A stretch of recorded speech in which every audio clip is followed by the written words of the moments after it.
ఏపీలో దుర్మార్గపు పాలనను తుదముట్టించి ప్రజాస్వామ్యాన్ని కాపాడతామని టీడీపీ అధినేత చంద్రబాబు హామీ ఇచ్చారు.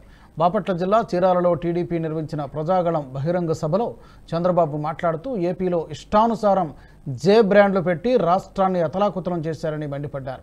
రాష్ట్రంలో 30,000 మంది ఆడబిడ్డల తాళిబొట్లు తెంచేశారని వైసీపీపై ఫైర్ అయ్యారు. విధ్వంసం చేయడమే జగన్ స్వభావమని, రాష్ట్రాన్ని మాఫియాల రాజ్యంగా తయారు చేశారని విమర్శించారు. ఈ రెండుకు తోడు విధ్వంసమే అలవాటు. మీరు ఒకసారి ఆలోచించిన గతాన్ని, ఏ ముఖ్యమంత్రి అయినా మంచి పని చేసి మంచి సాంప్రదాయంతో పరిపాలన ప్రారంభిస్తారు. ఈయన రావడమే కలెక్టర్స్ కాన్ఫరెన్స్ పెట్టి నేను కట్టానని ప్రజా వేదికని కూల్చేసి పాలన ప్రారంభించాడంటే ఇతను ఒక మనిషి అని మీరు ఒక్కసారి ఆలోచించుకోవాలి.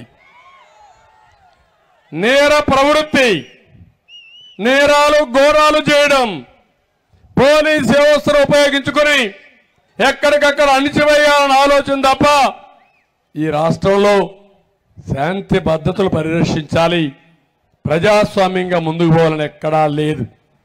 దీనికి తోడు దోపిడీ, మామూలు దోపిడీ కాదు, బందిపోట్లకు మించిపోయిన దోపిడీ. అవునా కాదా నేను అడుగుతున్నా మిమ్మల్ని.